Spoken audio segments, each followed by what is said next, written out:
morning, good afternoon, and good evening, hockey fans. It is a nice, temperate little 5 degrees Celsius, 41 degrees Fahrenheit in sunny Bridgewater, Nova Scotia today. My name is Justin, Bridgewater's Finest on YouTube, Blockbuster_guy on Twitter, and welcome to the Wednesday, April 20th edition of the Bridgewater's Finest 2016 NHL Playoffs podcast. We're going to try to get things going at a pretty good pace today. I'm running a little behind the 8 ball. We're on a tight window, so let's get into it. And I promise it's not because today is 420 and I've been up all morning smoking weed. Let's get right into the reviews of last night's action. We're going to start in Detroit, where the Lightning were visiting the Red Wings. The Red Wings trying to come all the way back and tie this series on home ice. They come close, doesn't quite work out that way. Game 4 of this series, Tampa Bay wins 3-2 to take a 3-1 series stranglehold against the Red Wings. Shots in this game were 33-28 in favor of the Lightning. And it was the Lightning who had the early pressure in this one. Detroit tried to respond with some physical play, but the Lightning definitely controlled the early pace of the game. Justin Abdelkader takes a bad holding penalty against Nestorov, and a third-pair defenseman drawing a penalty, so he's definitely out there doing his job. And 5 minutes and 41 seconds into the first period, Tampa Bay gets on the board on the power play. It's Kucherov with his 4th of these playoffs. He is definitely a front runner for the way too early Conn Smythe predictions. Kucherov with his 4th from Tyler Johnson and Jonathan Drouin. Get used to hearing that name on the one-timer off the Johnson pass. We have a 1-0 lead for the Lightning. Back and forth after the goal, really not a whole heck of a lot happening until Mrazek comes up with a huge save on Nemestnikov, keeping this a 1-goal game. Detroit, for their part, turns it back the other way. Athanasiou to Brendan Smith, and an excellent blocker save by Ben Bishop, keeping it a 1-goal lead. A little bit of penalty trouble late first period for both teams, really. Ben Bishop stopping Pavel Datsyuk on a Detroit power play. That was Datsuk's best chance of the game. One more time, he pretty well came up empty in this one, and that was really not a super dangerous shot, but it was definitely Datsuk's best chance of the game. Physicality controlled the beginning of the second period. 6 hits registered between 2 minutes and 58 seconds and 4 minutes and 44 seconds. We got offsetting penalties here between Anderson and Paquette. Period goes on. The Lightning trying to push, trying to double up this lead. Sheehan takes a bad slashing penalty, and all of a sudden, what have we said about penalty trouble? 10:31 into the second period, Tampa Bay does in fact double their lead, and Nikita Kucherov adds another goal to the tally. His 5th goal of the playoffs, 2nd of the game from Drouin and Garrison. Nice little give and go between Drouin and Kucherov. Garrison with the tertiary assist there. It is now 2-0 Tampa Bay. And 10 seconds later, it damn near becomes 3-0 Tampa Bay. Peter Mrazek comes up with a huge save on Alex Killorn. That could have ended the game. That could have iced it, but Mrazek keeping the Red Wings in it.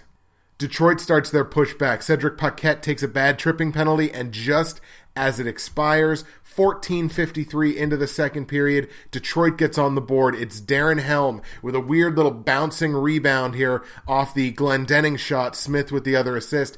Glendening actually bats it out of midair. It goes across the crease. Helm outworks, I believe it was Andre Palat, but I can't remember who it was on the side of the net. Helm just outworks him, tucks it behind Bishop. It's a 2-1 game. This thing's not even close to being over. Detroit's push continues from there. They survive a Gustav Nyquist penalty, and in the last minute of the period, last 10 seconds in fact, 19:50 officially of the second period, Detroit ties the game. And it's Gustav Nyquist making up for the fact that he took that penalty. The assist goes to Sheehan. A nice little flip pass from Sheehan into the slot, gets snapped home by Nyquist. All of a sudden, after 40 minutes, this game is tied and Detroit is going nowhere. Both teams get their chances in the early third period. Tampa Bay definitely setting the tone physically, but Ben Bishop is forced to make a big save on Gustav Nyquist again, so Nyquist damn near gives Detroit the lead after taking that penalty. We're going to skip ahead here, middle of the third period. Detroit starts getting the better of the chances. Tampa Bay kind of playing back on their heels a little bit. Jason Garrison takes a hooking penalty, and Dylan Larkin, everybody in the building, including Dylan Larkin, thought this was the 3-2 goal. Everybody thought that Larkin had given them the lead, and it actually hits the post, comes clean, damn near across the goal line, but squirts out on the other side. It actually hits Larkin on the way by the net, so it could have even had the chance to bounce in, but it didn't happen. Just the worst luck in the world for Dylan Larkin. It is still a tie game.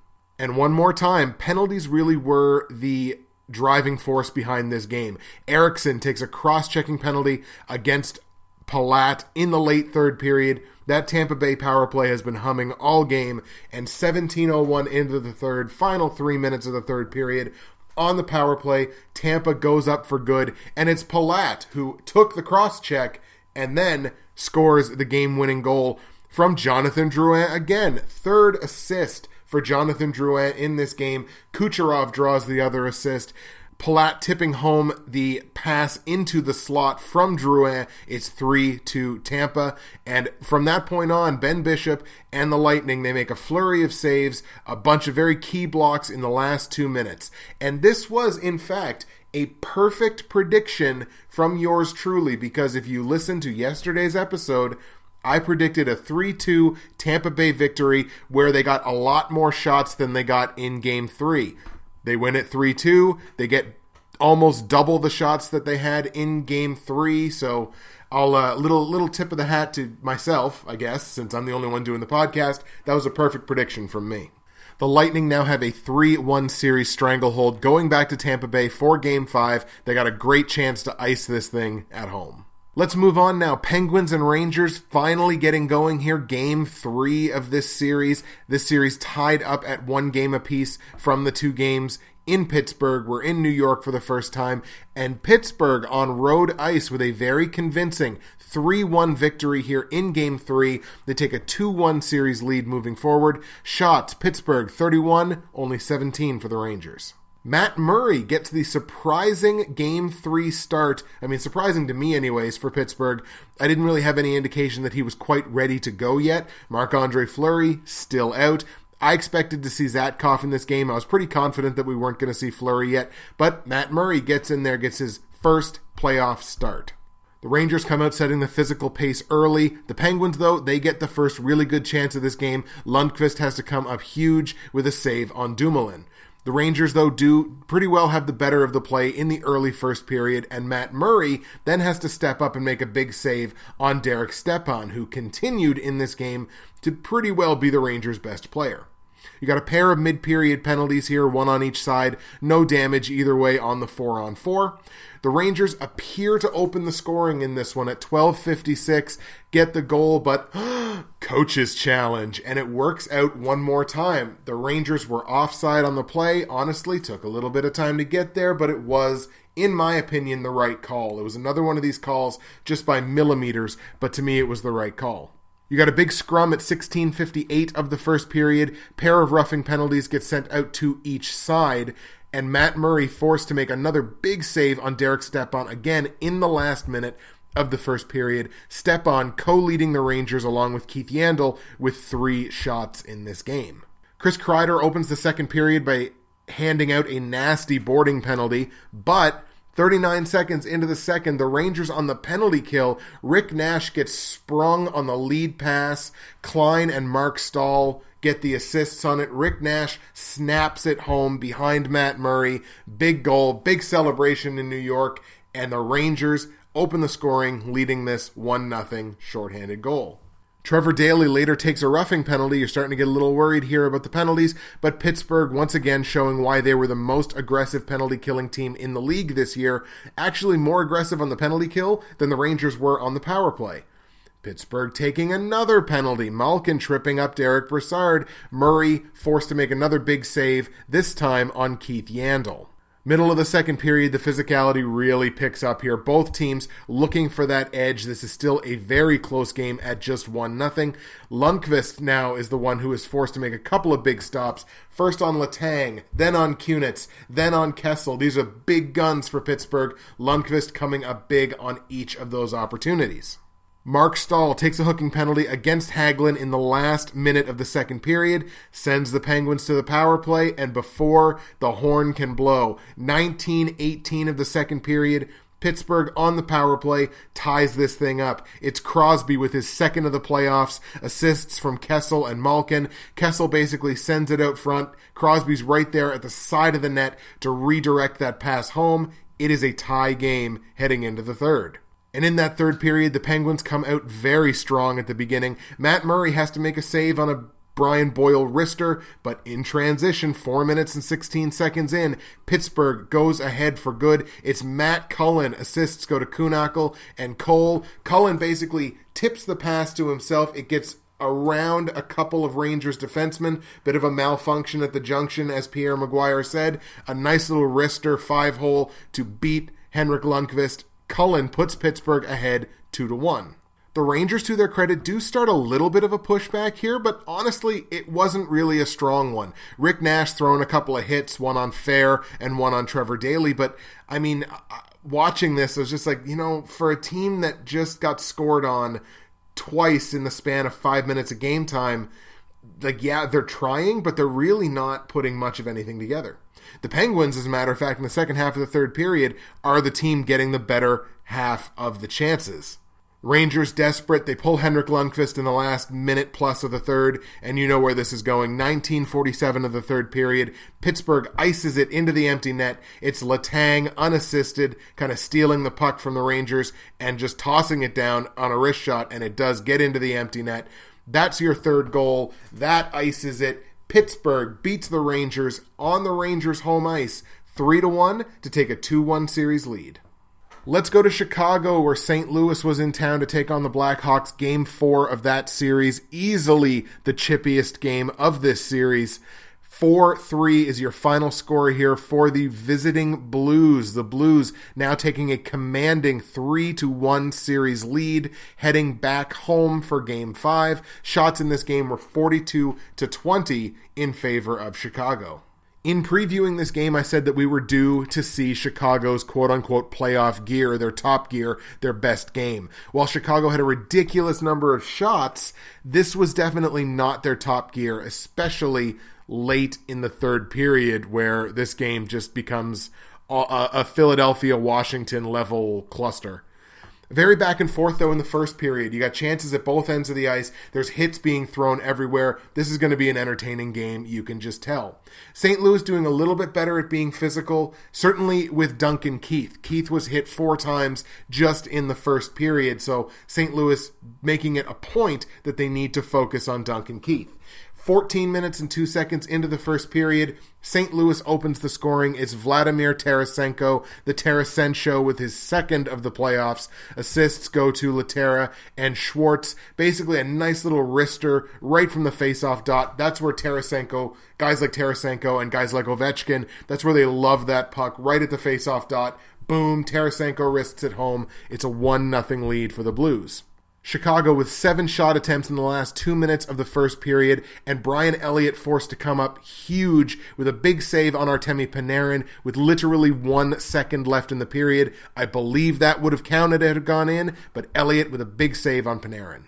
Richard Panik for Chicago taking a hooking penalty in the early second period, but Corey Crawford holding the fort, 3 big saves on that penalty kill. Crawford then coming up big again with a real big save in close on a backhander from Tarasenko, looking for his second of the game. Middle of the second period, St. Louis gets in a little penalty trouble. Edmonston holds Richard Panik, and just as the power play expires, 9:12 into the second period, Chicago ties this game. It's Andrew Shaw with his second goal of the playoffs, assists going to Gustafsson and Hossa, Shaw tipping in the Hossa wrist shot, and the game is tied. 11:54 the second period, we get a little bit of WWE action here in front of Corey Crawford. 5 minor penalties were handed out, including to Corey Crawford and Robbie Fabry. Fabry goes into the crease, doesn't go into the net, but goes into the crease, goes up over Crawford, kind of does get a little bit of a piece of him, and Corey Crawford just decides to go crazy. He goes into the corner after Fabry starts throwing punches with his blocker and trapper still on. It was such a weird little scrum, and we'll talk about it a little more in a few minutes, but that was the scrum. 5 minor penalties handed out there. The Blues were enforced the extra 2 minutes as a result of that scrum. Chicago back on the power play. 13 minutes, 9 seconds into the second period, Chicago takes the lead. Duncan Keith with his second of these playoffs, assists going to Shaw and Kane. Keith basically pinching in, and he gets the rebound off the scramble in front of Elliott, puts it over the right shoulder. Chicago leads 2-1. St. Louis at this point in the game is still really playing more of the physical game than is Chicago, but they're really not generating much off of it. They're getting some hits, but they're really not generating a lot of shots or momentum until Andrew Ladd takes an interference penalty. That is unfortunate. 17:31 into the second period, St. Louis on the power play. It's the Tarasenko show again, his second of the game, third of the playoffs. Steen and Shattenkirk picking up the assists, and it's almost a carbon copy. It's another wrist shot from right above the faceoff dot. It gets through Crawford again. Tarasenko with a second of the game, and we are once again tied. St. Louis at this point with a clear-cut physical edge in this game, but Chicago registers 5 of the last 7 shot attempts of the second period. Chicago desperately looking for that lead heading into the dressing room. Chicago ends up taking another bad penalty. Duncan Keith with a holding penalty on Jori Lehtera, and only a minute 36 into the third period. On the power play, St. Louis takes the lead back. It's Jaden Schwartz, his second of the playoffs. I was about to say period, but second of the playoffs. May the Schwartz be with him. Shattenkirk and Tarasenko picking up the assists. Schwartz with the Shattenkirk rebound, and he puts it in. It's 3-2 St. Louis. After the 3-2 goal, it was pretty back and forth, actually. Both teams really getting some opportunities, but Chicago on the back end, some sloppy puck control. And at 4:46 of the third period, St. Louis doubles the lead. It's Steen with his first goal of the playoffs, unassisted, steals the pass between the two Chicago defenders and wrists it home on Corey Crawford. Just sloppy play. Just not a smart decision by anybody on the Chicago ice at this point. It was a couple of bad decisions that led to that goal. It is now 4-2 St. Louis. Chicago, after the 4-2 goal, start a major pushback. And this was one of the most telling statistics as to how the end of this game went. Chicago, after the 4-2 goal, does not allow St. Louis to register another shot the rest of the game. It was in part due to the way Chicago was pressing and their pushback, but it was also St. Louis really just turning this into a defense-only kind of game and just really clamping things down, really not pushing on offense that much at all. On the Blackhawks' 13th shot attempt since the 4-2 goal, 13th attempt, this is all within the same period, 14 minutes and 40 seconds into the third, Chicago has life. Duncan Keith with his second of the game, third of the playoffs, Panarin and Shaw picking up the assists. Keith with a point shot, and it takes a huge deflection. I think it was hit a couple times on the way in, and it just goes up in the air, and it ends up behind Elliott. Keith credited with his second goal of the game, and Chicago has life. It's 4-3. We get 9 more Chicago shot attempts before Andrew Shaw is called for an interference penalty on Jay Bouwmeester. The Blackhawks kill that off. End of the game. Alex Pietrangelo with a huge shot block on Brent Seabrook. That essentially ices the game. But at 19:59 of the third period, literally 1 second left in the game, off the face-off, there's a huge melee. Shaw and Steen are the two primary aggressors here, and it results in 11 game misconducts at the end of this game. You can imagine there are some fines coming, I'm sure.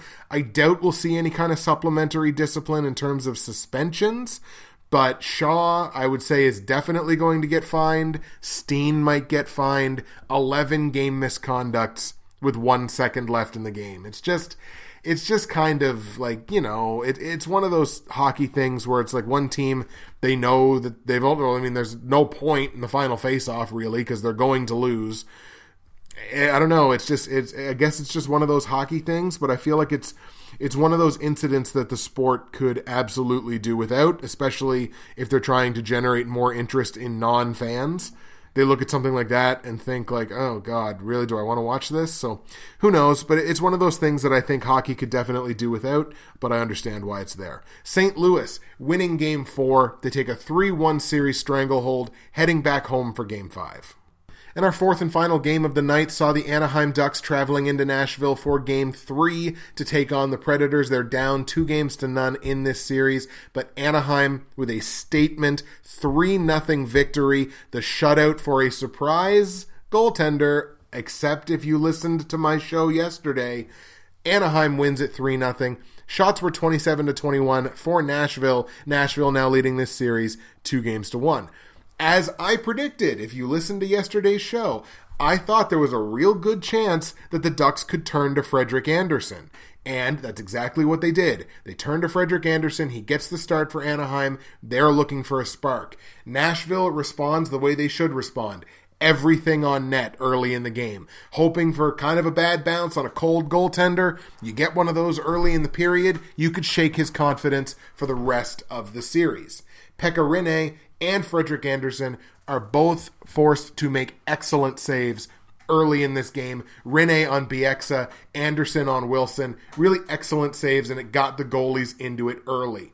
The Ducks, middle of the first period, they take the physical edge, 6 consecutive hits, and what do those hits lead to, boys and girls? They lead to goals. 10 minutes and 5 seconds into the first period, Anaheim takes the lead, 1-0. It's McGinn with his first of the playoffs from Sean Horkoff, who's apparently still in the NHL, and Chris Stewart. Off the steal, Horkoff sets up a nice little one-timer for McGinn. Boom, it's in the net. Anaheim goes up 1-0. Pekka Rinne, not shaken by that, making some key saves after that 1-0 goal. Simone Dupré for Anaheim takes a penalty, and Frederik Andersen forced to make 2 very big saves on Philip Forsberg. Forsberg trying to answer my challenge to him a couple of times, doesn't work out. Andersen with a couple of big saves. The Ducks take another penalty in the mid-second. The Ducks were in some penalty trouble in this game. No damage on that, but it's Nashville momentum. It's momentum to the team that is currently losing the game, and you never want to do that. Anaheim, to their credit, takes some momentum back through their physical play, and 11 minutes and 33 seconds into the second period, Anaheim doubles their lead. It's Rickard Rakell from Vatanen and Perry. Rakell tipping the Vatanen point shot. It's in the net. It's 2-0 Anaheim. After the 2-0 goal, you would think Nashville going to start this huge big push. They don't generate anything. They generate nothing after that 2-0 goal, and they pay for it. 17:06 into the second period. Anaheim now triples their lead. It's Chris Stewart with his second point of the game. First goal of the playoffs. Getzlaf, that's his first assist, weirdly enough, for Getzlaf, and Lindholm picking up the assists. Chris Stewart picking up his own rebound and scoring the goal. It's 3-0 Anaheim prior to the end of the second period. But as I just mentioned, Anaheim, penalty trouble. They keep getting into it. Andersen makes a big save on Fisher. And Andersen, to be perfectly honest in this game, Andersen was the Ducks' best penalty killer. And I guess your goaltender needs to be your best penalty killer in certain situations. Andersen was definitely that for the Ducks last night. Another Anaheim penalty. Too many men on the ice. This time they're getting a little bit more into the penalty kill. They're selling out to block their shots. The Nashville pushback really finally starts to get going in the middle of the third period. They're throwing hits. They're winning faceoffs, which is very important because, as I mentioned, Anaheim has been dominating them in the faceoff dot so far in this series. You got 7 Nashville shot attempts in the last 3 minutes of the game. Just too many misses. Like, they're throwing it on net, but they're missing the net, and they're missing it way too often. Anaheim basically cruises through the end of this game. They win it 3-0. This didn't feel close from the first drop of the puck. Anaheim wins it, stays alive. I said it was a must-win game, and Anaheim does win it. Nashville now leads the series 2-1, and one of the biggest things that I noted from the Predators in this game, 14 giveaways. That's too many. That's too many against anybody. That's too many against non-playoff teams, but it's certainly too many against a team like Anaheim, and they made them pay for it. Anaheim wins 3-0. The Ducks are back in the series. Okay, folks, we got some news and notes from around the league before we get into previewing tonight's action. From Philadelphia, Pierre-Edouard Bellemare has been suspended 1 game for the check from behind on Dmitry Orlov. I have to question whether or not, 1 game seems kind of light. I mean, of course, Philadelphia could get knocked out tonight, but it seems like it's a little light, and I've seen some people online saying that it was a little too light. I think that could very well have been impacted by the fact that there doesn't seem to have been any major injury to Orlov. I think he's going to be in the lineup tonight. Orpik isn't, but I think Orlov is. And I mean, Bellemare really had a show of remorse afterwards. So I mean, unless he was leaning down just like shit talking Orlov straight time, like Stone Cold Steve Austin style, which I don't think he was, I didn't figure there was going to be like huge supplementary discipline here. So he did kind of show remorse, and there doesn't appear to have been an injury on the play. It's a bad play. We don't want shit like that in hockey anymore. We really don't. But Bellemare suspended for tonight's game, which could end up being the last of the season. Going back to Pittsburgh, too, where we mentioned Matt Murray got his first career playoff start. In the process, Pittsburgh became the first team in NHL history to have multiple goaltenders win their playoff debut in the same series.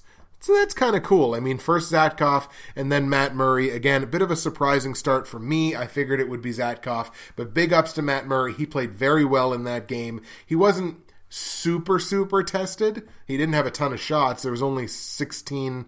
He made 16 saves off of 17 shots, but, I mean, it's still your first playoff game, so it's still nerves aplenty. Maybe the Rangers made it a little easier for him by not generating a ton of shots, but big ups to Matt Murray for winning his playoff debut. Okay, let's go back and talk about the Corey Crawford and Robbie Fabry incident, where I mentioned it before. Fabry goes into the crease, kind of goes over Crawford. He does hit him. I mean, look, I'm not going to say he didn't hit him, because he did, but he goes kind of over him. It really wasn't that bad. Crawford jumps right up and goes into the corner and just starts swinging. And he looked for a second like he was brandishing his stick, like he was going to hit him with his stick, but eventually he just kind of starts throwing punches at him. Was Crawford out of line here? That's my question for you guys. Did you think Corey Crawford was out of line? Did you think he was justified in that? Is a goaltender justified in a situation like that? Does he feel like, I got to defend my crease and I got to go a little Ron Hextall on him, I guess? But to me, I thought he was out of line. I didn't think this was nearly bad enough to warrant the kind of response that Crawford had.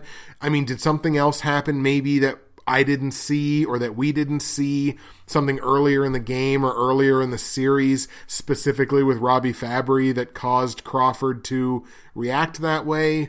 I don't know. I didn't see any post-game interviews, so I don't know if Crawford talked about it, or maybe Crawford was just drunk. Who knows? But it seemed like one of those things where it's like that. The response doesn't seem to fit the initial act. That's just me. What did you guys think of the Crawford and Fabry incident? Did you think Crawford was out of line, or did you think he was justified in doing what he's doing? Before we get into the game previews, I just want to take a second to talk about Jonathan Drouin. And I know everyone has talked so much about Jonathan Drouin this season, but I mean, I have to point this out. Here's a player that was essentially left for dead by 95% of the fans in the NHL, and it seemed like kind of the franchise was sort of leaving him out there, putting him down in the minors. I mean, look, let's be honest. Drouin made some stupid decisions, and Drouin's agent allowed him to make stupid decisions. If you get sent to the minors, you're a young kid, play the goddamn games. Like, play the games and work your way back into the NHL. Deal with it. You're a young player. Deal with it. Figure it out. He gets called back up, and from left for dead, he has gone to 18 plus minutes a game. He had 3 assists last night.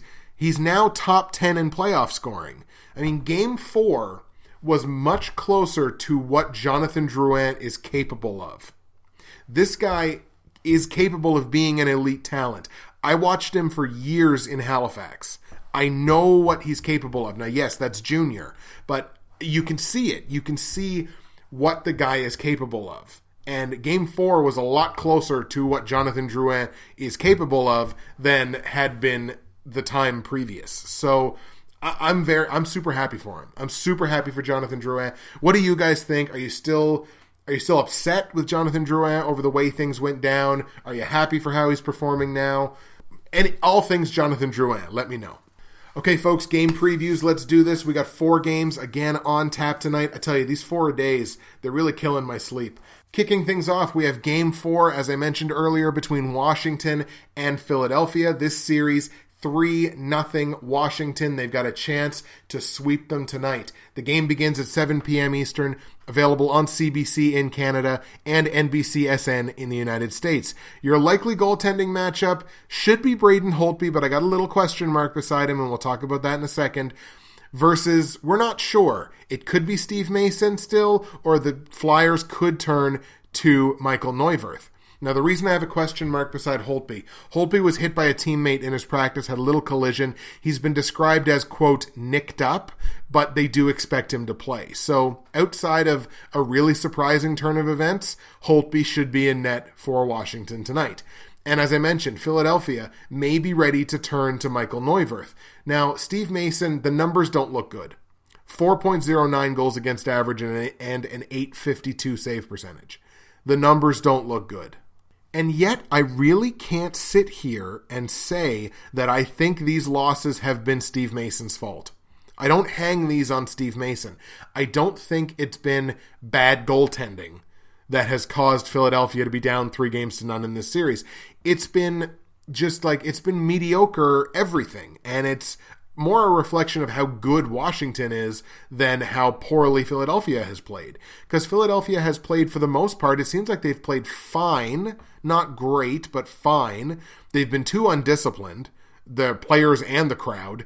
They've been too undisciplined in the series, and they've given Washington way too many power play opportunities. I think they've got 8 power play goals in this series, I think, if my number is correct there. And I mean, they had 5 in Game 3. So, I mean, the discipline is not there, but I don't think Philadelphia has played terribly in this series, and I don't think Steve Mason's played terribly. It's just a reflection of how good the Capitals are as a team. What do you guys think? Do you hang these on Steve Mason? Is it just because of how good Washington is? Have you thought Philly has just played terribly in this series? Let me know what you guys think about this series, and if Philadelphia does go to Michael Neuwirth, do you think it's justified or not? I mean, it's worked twice so far in these playoffs. It worked for Detroit, and it worked for Anaheim, so we'll have to see. But, you know, again, I don't really hang this on Steve Mason. Of note for the Capitals, Matt Niskanen and Karl Alzner, I think, are 2 players that are going to need to step up in the absence of Brooks Orpik. He is not going to be in this game, obviously, after the hit that he took in Game 3. It looked like it might be some kind of upper body. Maybe it's a concussion, maybe it's a shoulder. I don't really know. He certainly looked out of it when he took the hit. But Matt Niskanen and Karl Alzner are 2 players on the back end for the Caps that really need to step up in the absence of Orpik. But to be perfectly honest, get the brooms out. I think this series is done. I like Washington to win tonight 5-3. Philly's going to put up a fight. But in the end, I think Washington sweeps them out of their home building. Washington 5-3 to win the series in a 4-game sweep. Second game of the night sees the Panthers in New York to take on the Islanders. The Islanders with a 2-1 series lead heading into tonight. Game begins at 8 p.m. Eastern, available on Sportsnet in Canada, as well as the USA Network and MSG Plus, if you're fortunate enough to have it, in the United States. Your likely goaltending matchup one more time, Roberto Luongo taking on Thomas Greiss, and it is officially time for all of us to be impressed with Thomas Greiss. I certainly am now. You look at this, and it's this guy going in. He's really not the team starter. That really does go to Yaroslav Halak, but he has stepped in here. In the absence of Halak, he's beaten Roberto Luongo and a division-winning team twice in 3 games and thrown up a .922 save percentage while facing the 3rd most shots against in these playoffs.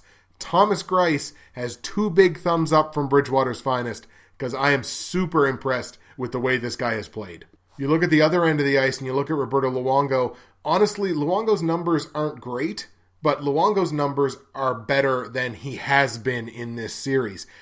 Settle down. Like, you've been here before, and it looks like he's not playing settled. To be perfectly honest, Luongo looks like he's playing scared, and that's not something that I would have ever expected given the season that Roberto Luongo had. I have to wonder, is there a bit of an injury? Because you remember watching the game-winning goal where Luongo kind of leans his head back and like shakes his head a little bit, which is not really indicative of like a mask issue. So you have to wonder if maybe it was an injury-related thing or he was just cramping up because it was going into overtime. In any case, Florida and the Islanders, Luongo's got to be better. Luongo needs to be better if the Panthers want to stay in this series. These two teams are scoring at the exact same pace. We're looking at 10 goals apiece for each side. The real separation here comes in special teams, where the Islanders really have firm control of the special teams game. If the Panthers keep this thing 5-on-5, I like their chances. But I would like their chances a whole lot better if they could get some scoring that wasn't coming from Riley Smith. Riley Smith has been one of the great stories of this playoff so far, and I want to take nothing away from him. But he has double the points of the next best Panther, which is Nick Bjugstad, with 4. Riley Smith has 8. The Panthers need to find their secondary scoring if they want to stick around in this series. I think they do that tonight. I think Florida does stick around. I think they tie this series at 2, going back home for Game 5. I'm going to take Florida 3-2 tonight. I think Luongo is going to show up. He certainly needs to show up. I think he's going to. I'll take Florida 3-2 to tie the series at 2, going back to Florida for Game 5. Our third game of the night sees Game 4 between Dallas and Minnesota. The Stars and the Wild hooking up again. This series is 2-1 Dallas. Game begins at 9:30 p.m. Eastern, available on Sportsnet 360 and NBCSN in the United States.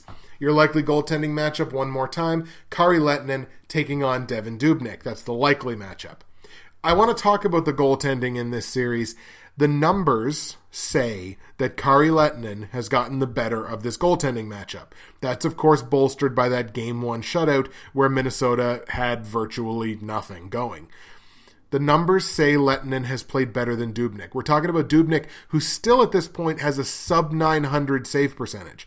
But you can watch the way Dubnyk has played in Game 2 as well as Game 3. You just kind of feel, I certainly know I do, that the feel between these two goaltenders says that Devan Dubnyk still has the edge. I still feel like Dubnyk is the better goaltender in this series, and I feel like they're trending in opposite directions. If from Game 1, obviously, Lehtonen is at 100 and Dubnyk is at 0, it's they kind of met in the middle in Games 2 and certainly in Game 3, but I feel like Dubnyk's got the better of it now. And I wish this was video, because then you could have seen me with my complicated math graph equation there. But honestly, I feel like Dubnyk is the better of the two goaltenders, and I feel like he's moving in the right direction, whereas Lehtonen, not so much. Jamie Benn, the only Stars player with more than 2 points in this series. I don't feel like that's enough. I feel like the Stars need to start finding some secondary scoring. Now, Patrick Sharp finally broke out in Game 3, and that's great. Now the Stars need Valeri Nichushkin to do the same thing. This is my, call out of the episode. It seems like every episode I'm calling somebody out for their shitty play and that they need to get better. And Valeri Nichushkin is the one that I'm choosing for this series. No points in 3 games, and he's only registered 2 shots. And his plus-minus is somewhere around 0. It's like either 1 or 0 or -1 or somewhere in that. Valeri Nichushkin needs to step up offensively. We know he's capable of it. We've seen it all season. We know he can do great things. Now he needs to prove it. They're in the playoffs. I know you're leading this series, but if you lose the game tonight, now the series is tied. And now the other team's got 100% of the momentum. Valeri Nichushkin needs to be better. I think he will be tonight. I think Nichushkin gets on the board at least a point. I'd like to see it. Hopefully he does get better. In terms of the Wild finally found their secondary scoring. You're talking about guys like Nino Niederreiter, Jason Pominville, who had an unbelievable game in Game 3. So the Wild have finally found that secondary scoring. That's going to need to keep up in Game 4. I like Dallas in this game. Objectively, I think Dallas is the better team. So I have to go with them because I think they're the better team. I think they're going to win this series. Originally, I predicted they'd win it in 5. In order for that to happen, they've got to win tonight. I'll take it. I'm going to go Dallas 3-2 in Minnesota to beat the Wild and take a 3-1 series stranglehold going back home for Game 5. And the fourth and final game for tonight sees the Los Angeles Kings in San Jose taking on the Sharks. The Kings with a big victory in Game 3. Sharks now lead this series 2-1. This game gets underway at 10:30 p.m. Eastern Time. It's available on CBC in Canada, as well as the USA Network nationwide in the States.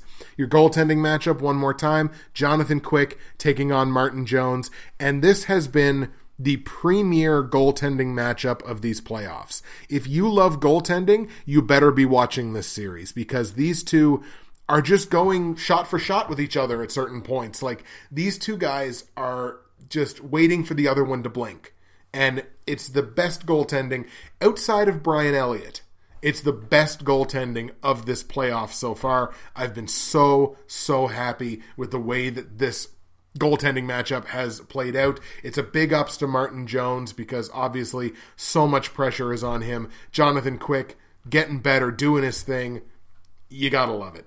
The Kings hold the decisive edge in this series in terms of face-offs, 54.6%. So that's a pretty solid advantage for the Kings, as well as the special teams game. San Jose, it's imperative for them to keep things 5-on-5, stay out of the penalty box, get the Kings, because the Kings will draw themselves into some penalty trouble. They need to exploit that. They need to take advantage of the penalties that the Kings will take. Of note, again, a series where I talk about goaltending so much, Joe Pavelski and Milan Lucic are the only skaters in this series who are in the top 30 in playoff scoring. And I hate to say that both of the top two scorers in this series need to do more, but they need to do more. These are two guys that really are kind of the engine that runs the machine for their respective offenses. And we need to see more out of both of them. We need to see more out of Lucic, and we definitely need to see more out of Pavelski. 2 out of the 3 games, Pavelski's been the Sharks' best player, but they're going to need more. This is the Los Angeles Kings we're talking about. You can't let them breathe, because if you let them breathe, they're going to come after your throat. So Pavelski needs to be a lot better. Quite frankly, my prediction is going based on the idea that if the Sharks can't win on home ice, I don't like their chances going back to Los Angeles in a tie series. I don't like the idea of them having to beat Los Angeles in Los Angeles 3 times to take a series lead. I don't like that. I'm going to go with the Sharks tonight. I think if they can get a split on home ice, they're going to be in great shape. I like the Sharks 2-1 low-scoring game to take a 3-1 series lead tonight. That's the way I'm going to go.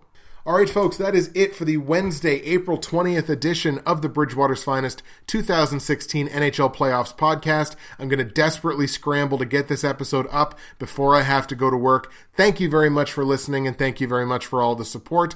I'm Justin, Bridgewater's Finest on YouTube, Blockbuster_guy on Twitter. April 20th is in the books. Happy 420, and we will see you again tomorrow.